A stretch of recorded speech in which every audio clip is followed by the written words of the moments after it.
Hi everyone, সবার সামনে চলে এলাম আজ নতুন একটি ভিডিও নিয়ে নতুন এক ধরনের অভিজ্ঞতা শেয়ার করার জন্য। আমাদের প্রথম ডেস্টিনেশন হচ্ছে উইন্ডসর, ইউএস কানাডা বর্ডার। যদিও এখন খুব বাজেভাবেই বৃষ্টি হচ্ছে, গাড়ি চালাতেও সমস্যা হচ্ছে, তারপর আমরা অগ্রসর হচ্ছি।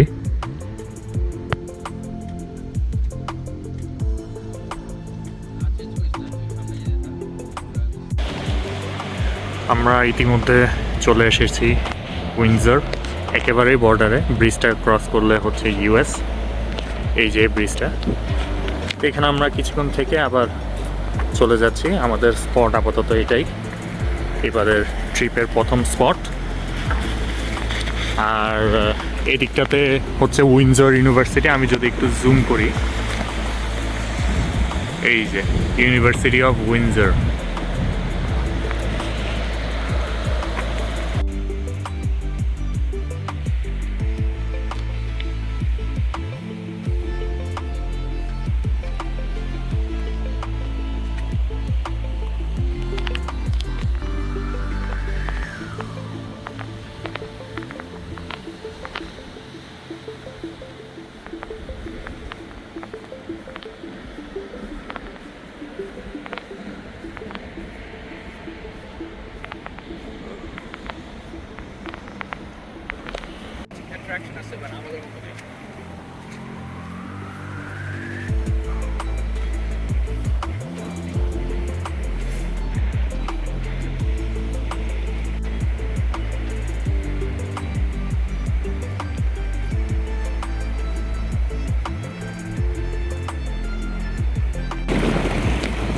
এই পারেই হচ্ছে ইউএস, আর এই সাইডটা কানাডা।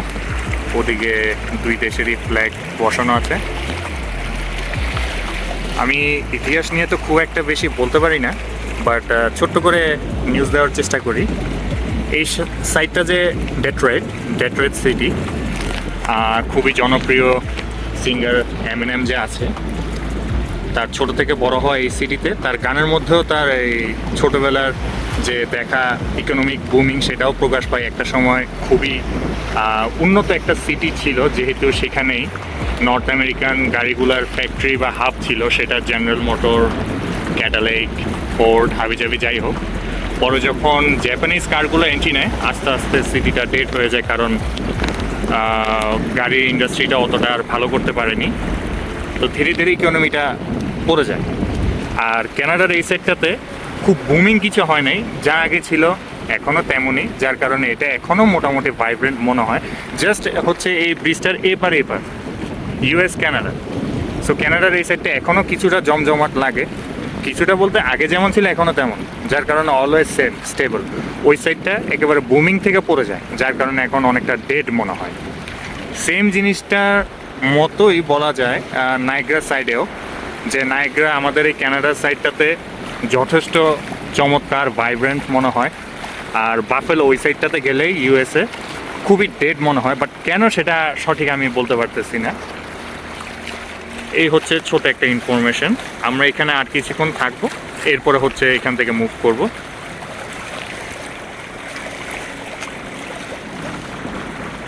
তো এই হচ্ছে নতুন ডেট্রয়েট ব্রিজ। তো এটার ছোট্ট একটা ইনফরমেশন কি, যে এটা বানানোর জন্য যে বাজেটটা সম্পূর্ণভাবে পে অফ করে কানাডা। যাই হোক, এটা চালু হয়ে গেছে। এখন কানাডার প্রপোজাল ছিল যে আমরা যেহেতু পুরো ফান্ডটা ইনভেস্ট করি, আমরাই পুরো টোলটা নিতে থাকি যতদিন পর্যন্ত না আমাদের ইনভেস্ট করা বাজেটটা উঠে আসার পর ইউএস কানাডা দুজনেই টোল শেয়ার করবে। বাট ইউএসের প্রেসিডেন্ট ডোনাল্ড ট্রাম্প, ওনার আবার এটা পছন্দ না। It's not fair, why should you gonna keep the whole budget হাবিজাবি। যাই হোক, উনি পলিটিশিয়ান হিসেবে অনেকের কাছেই ভালো লাগে, অনেকের কাছে ভালো লাগে না। বাট আমার মনে হয় বিজনেসম্যান হিসেবে সেই নিজের লাভ ছাড়া আর কিছু বুঝবে না। খুব চেষ্টা করলাম যে একটা ভালো ভিউ যদি নেওয়া যায়, বাট ওরকম স্পট পাচ্ছে না। এদিক সেদিক ঘুরলাম, ওই সাইডে হচ্ছে পাওয়ার প্ল্যান্ট আছে, আমরা ওই সাইডেও চেষ্টা করলাম যদি ভালোভাবে একটু দেখা যায়, পসিবল হচ্ছে না, ওরকম কোনো স্পট নেই। আর আমরা ওই রাইট সাইডে ছিলাম, ওখানে যে ব্রিজটা দেখলাম সেটা হচ্ছে একটা ফ্যামিলি ওন করে, পুরো টোলটাই একটা ফ্যামিলির কাছেই যায়। আর এই নতুন ডেট্রয়েট ব্রিজটার এটা টোল গভর্নমেন্টের কাছে যাবে, নতুন করে বানানো হয় যাতে ট্রাফিকটা আরও স্মুথ হয়, আরও ওয়াইডার ব্রিজ, যাতে আরও হেভি ট্রাফিক তারা হ্যান্ডেল করতে পারে। এই আমরা এখানে আসলাম দুপুরে একটু খাওয়া দাওয়া করার জন্য কারাই পয়েন্টে, আর এরপরে আমরা চলে যাব আমাদের পরবর্তী স্পটে। আপাতত একটু লাঞ্চ সেরে নেওয়া যাক।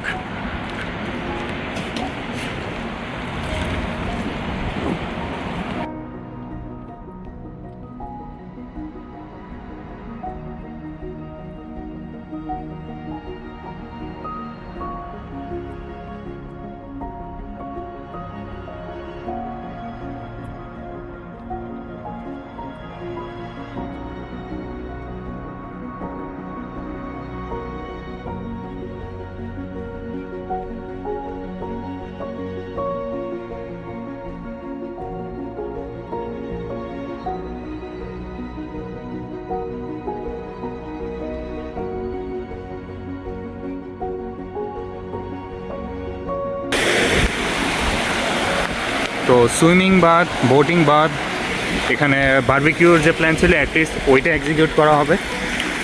অনেক জায়গাতে এরকম গভর্নমেন্টের পক্ষ থেকেই কমপ্লিমেন্টারি বারবিকিউ মেশিন দিয়ে দেওয়া থাকে, বাট ফ্যাক্ট ইজ ওইটা হচ্ছে চারকোলের, আর এটা হচ্ছে completely controlled gas barbecue machine, যেটা আমাদের যার যেটা প্রেফারেবল। অনেক ক্ষেত্রে আবার যদি এটা ফ্রি না থাকতো, অন্য কেউ অলরেডি ইউজ করতো, তাহলে আমরা হয়তো বা করতে পারতাম না। একটু পর পরই এরকম বারবিকিউর জন্য স্পট দিয়ে দেওয়া গভর্নমেন্টের পক্ষ থেকে, চারকোল, নট গ্যাস, আমাদেরটা গ্যাসের।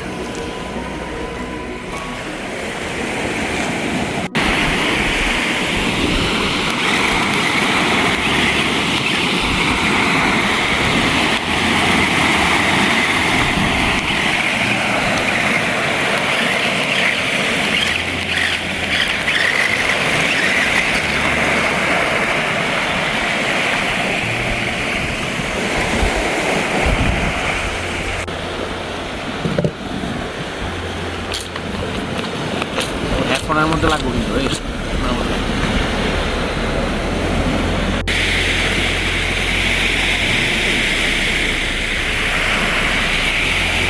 এক প্রকার জোর করে এই বোট নিয়ে আসলাম, দেখা যাক শেষ পর্যন্ত হয় কিনা।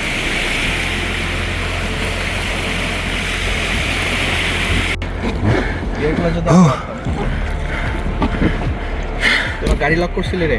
হ্যাঁ, শেষমেশ আমরা নেমেই গেলাম। বৃষ্টি হোক, ঢেউ হোক, যাই হোক, মন মানতেছিল না, বোট নিয়ে নেমে গেছি। বারবিকিউ করা শেষ হয়েছে, চিকেনের সি ফুড বানানোর জন্য ওদিকে রেখে আসছি।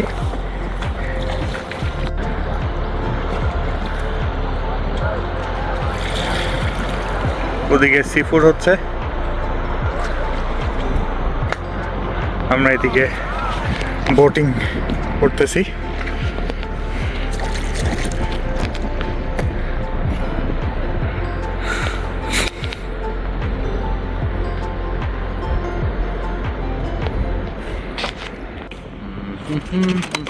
এটা কি করছো তুমি? কি এই যে ওই কি রে? হাকামাই তো লাগছিল রে। তারপরে সেফটি লক আছে না ওইটাতে? মামুন কই? মামুন ওই মাথায় মনে হয়, ওই মাথায় কই? ওই যে পাইছি না, পাইছি ওই মাথায় মামুন।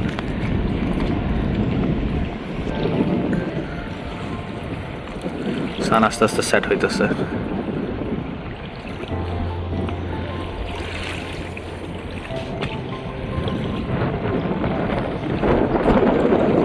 মোটামুটি রাতে এখন 9টার উপরে বাজে। আমরা আমাদের সব কার্যক্রম শেষ করলাম, খাওয়া দাওয়া, বোটিং, সুইমিং। এখন আমরা হোটেলে ফেরার পথে।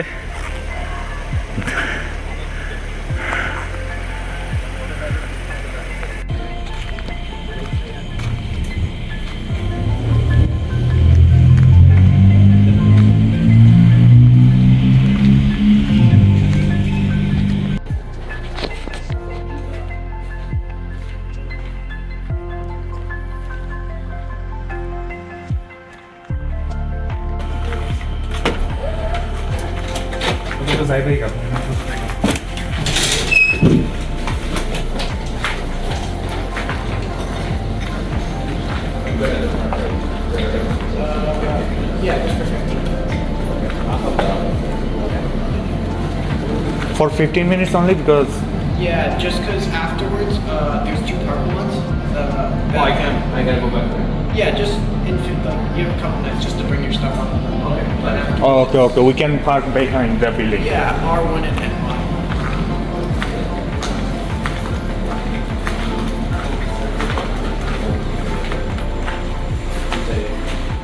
আচ্ছা, বিল্ডিং এর পিছনে পার্কিং ফর ফুল নাইট, এখানে 15 minutes.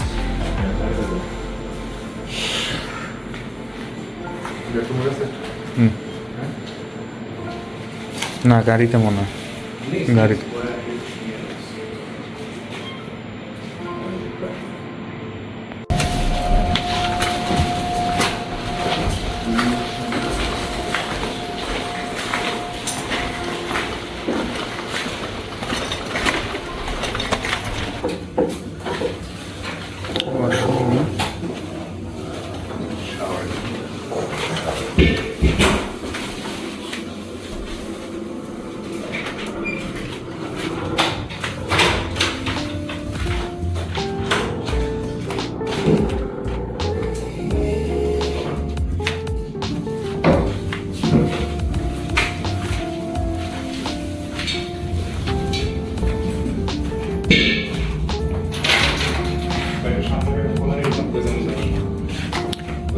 Actually basic hostel. But right open wide element again is ভালোই। এখন সকাল 9টা, মোটামুটি আমি একটু ফ্রেশ ট্রেশ হয়ে বাইরে আসলাম। আমি হয়তোবা রাতে এক নজর এই সাইটটা ভিডিও নিই, মেবি হয়তোবা ভালোভাবে দেখা যায়নি। এখন সকালবেলা আরেকবার জিনিসটা নিচ্ছি। সচরাচর ওইভাবে আমি কখনো ভিডিওতে বলিনি যে সকল ট্রিক বা টিপস থাকে কিছুটা কম খরচে জিনিসপত্র নেওয়ার জন্য, সেটা হোটেল হোক, কাপড় চোপড় হোক। তো ভাবলাম অ্যাকচুয়ালি প্রয়োজন আছে, হ্যাঁ, কারণ হয়তোবা অনেকে জিনিসগুলা মিস করে ফেলে, কিংবা দেখা গেছে যে যদি একটু জানে তাহলে বাকি প্যাথওয়েটা ধরে তারা আরও ভালো কিছু ডিল বের করতে পারে। তো যেটা বলতে চাচ্ছিলাম সেটা হচ্ছে যে এটা মূলত হচ্ছে ছাত্রাবাস বলা যায়, হোস্টেল। এটা হচ্ছে সেন্ট ক্লেয়ার কলেজের ছাত্রাবাস। তো আমরা ট্রিপের জন্য সচরাচর হোটেল বা মোটেল প্রেফার করি, এরপরে এয়ারবিএনবি থাকে। হোটেল তো অবভিয়াসলি টপ ক্যাটাগরির মধ্যেই পড়ে, প্রাইস রেঞ্জও একটু উপরের দিকেই থাকে। একটু কম খরচের জন্য সাধারণত মোটেল প্রেফার করা হয়। আর এয়ারবিএনবি হচ্ছে একেবারেই যদি আর কিছু না পাওয়া যায়, এমন না যে এয়ারবিএনবি প্রাইস কম পড়ে, বাট আদার অপশনগুলো যদি আনঅ্যাভেলেবেল হয়ে যায় সেক্ষেত্রে এয়ারবিএনবি আমার মতে প্রেফারেবল। বাট সবচাইতে লো কস্টের মধ্যে আজকে আমরা যেটা এখানে পেলাম সেটা হচ্ছে মূলত একটা হোস্টেল। কানাডাতে সামারের যে 4 মাস ভ্যাকেশন, এই 4 মাসের ভ্যাকেশনে এই হোস্টেলগুলো সচরাচর খালি হয়ে যায়, সবাই বেড়াতে যায়, ছুটিতে যায়, যেহেতু 4 মাস ছুটি, শিক্ষা প্রতিষ্ঠান বন্ধ। তো সেই সময় এই হোস্টেলগুলো এক্সট্রা ক্যাশ ফ্লো জেনারেটের জন্য এগুলা রেন্টে দেয়। যেমন আমরা আজকে এখানে থাকতেছি, আরও ভিজিটর্স আছে, হ্যাঁ, ওনারা থাকতেছে, একটা এক্সট্রা ক্যাশ ফ্লো আসতেছে, ভালো। আমি সকালবেলা উঠে মোটামুটি পুরো এরিয়াটা ঘুরে দেখলাম। বাস্কেটবল কোর্ট আছে, এদের ফুটবল খেলার কোর্ট আছে, ইনডোর টেনিস কোর্ট আছে, হ্যাঁ, ওদিক থেকে ক্যাফেটেরিয়া, লন্ড্রির, ওয়াশিং মেশিনের এরিয়া, এছাড়াও কনফারেন্স রুম, হাবিজাবি এরিয়াগুলো হাঁটতে হাঁটতে দেখতে দেখতে এখন এখানে একটু বসলাম। তো এই হচ্ছে কি মূল বিষয়টা। সাধারণত একেবারেই যদি কম খরচের কোনো অপশন খোঁজা হয় স্টে করার জন্য, তাহলে আমার মতে এই পর্যন্ত আমি যেটা পেয়েছি সবচাইতে কম খরচের মধ্যে আমার মতে প্রেফারেবল হচ্ছে হোস্টেল, যেটা কিনা সাধারণত সামারে খালি হয়ে যায়, যেহেতু 4 মাস ছুটি, ভ্যাকেশন। ট্রাই করে দেখতে পারেন। আমরা ইতিমধ্যে চেক আউট করে ফেলেছি, এখন চলে যাচ্ছি। ওনারা একটু চাচ্ছিলেন এখানে এই স্কাল্পচারের নিচে একটা ছবি নিবে। যাই হোক, এখান থেকে আমরা তাড়াতাড়ি বেরিয়ে যাচ্ছি। দেখা যাক আজকে কোন কোন স্পট আমরা টাচ করব। এখানে আসা হলো সকালে নাস্তার জন্য। খাওয়া দাওয়া সেরে আবার শুরু করা হবে আমাদের জার্নি। আসলাম পরবর্তী একটা সাইডে। জায়গাটা জনপ্রিয় হচ্ছে ফিশিংয়ের জন্য। জায়গাটির নাম হচ্ছে লেক ভিউ পার্ক, আর এখানে একটা লাইট হাউসও আছে। এই ছোটোখাটো কয়েকটা জিনিস এখানে এক্সপ্লোর করব।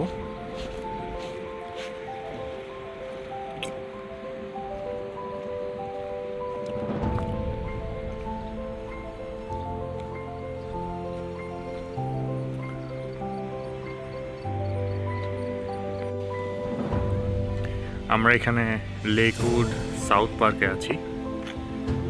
ছোট্ট একটি পার্ক, এখানেও মোটামুটি ফিশিং জনপ্রিয়। সামারে বিচে খেলাধুলা সবাই অ্যাক্টিভ।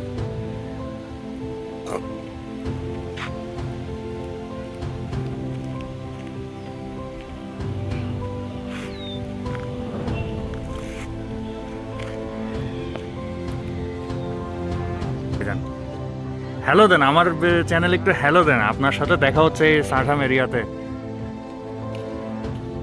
এখানে আসা হয়েছে মূলত এই মিলনার হেরিটেজ সাইটে। আর এখানে আমাদের এই মাহমুদ ভাইয়ের সাথে দেখা হয়ে গেল, আমাদের চট্টগ্রামের মানুষ।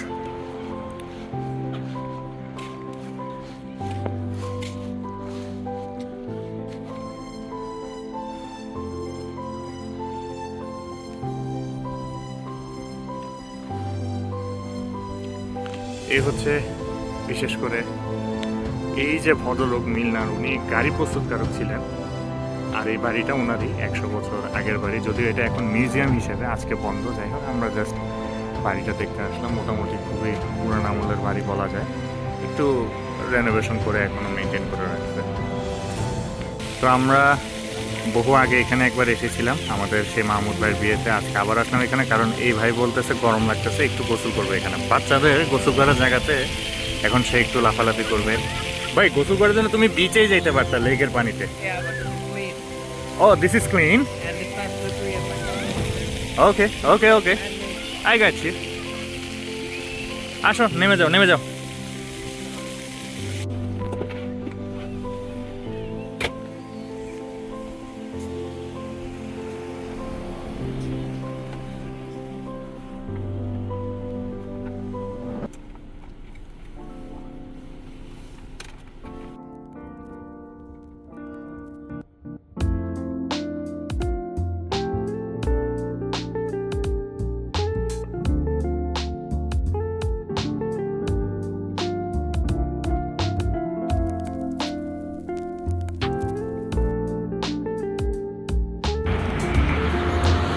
এখন যে জায়গাটাতে আছি এটা হচ্ছে লন্ডন সিটি। লন্ডন সিটির এই জায়গাতে মূলত হচ্ছে ডায়াবেটিক পেশেন্টদের জন্য যে ইনসুলিন, সেটা এখান থেকেই হচ্ছে আবিষ্কার হয়, বা আমাদের এই ইনসুলিনের যাত্রাটা এখান থেকেই শুরু। হ্যাঁ ভাই, আমাকে একটা এক্সপ্লেনেশন দাও, এটা কি হচ্ছে?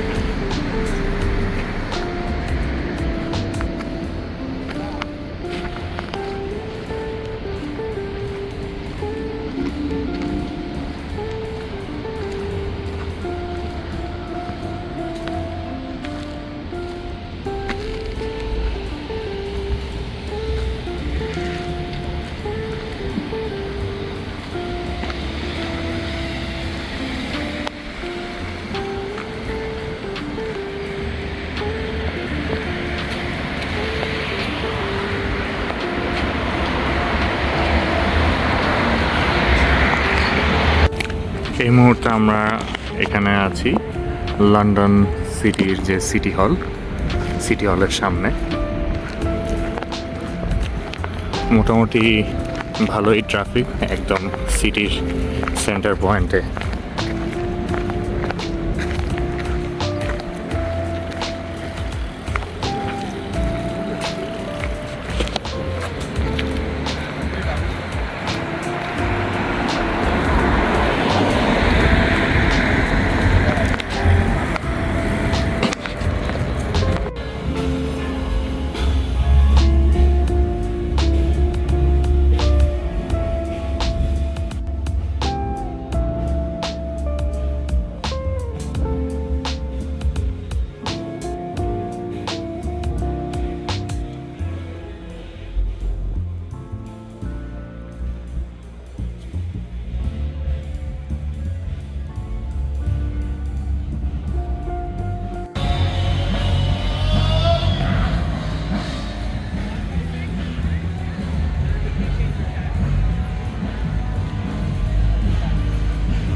তো ভাই বলো, amazing. What about the price? ওখানে তোমার এটাই কত নিয়ে নিত? হ্যাঁ, অসাম।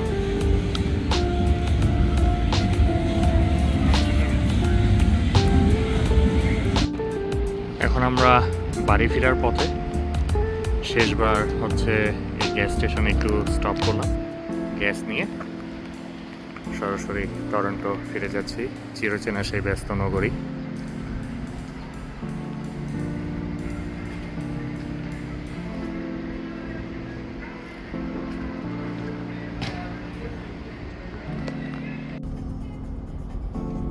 তো এই ছিল আমাদের আজকের ঘোরাঘুরি। 4টি স্পট ঘুরে আমরা এখন বাড়ির উদ্দেশ্যে রওনা দিলাম আমাদের ঘোরাঘুরির রীতি টেনে। তো এই ছিল আজকে আমাদের ভিডিও, এই পর্যন্তই। দেখা হবে পরবর্তী নতুন কোনো এক ভিডিওতে নতুন কোনো অভিজ্ঞতা নিয়ে। টিল দেন ভালো থাকুন, সুস্থ থাকুন, টাটা, বাই বাই।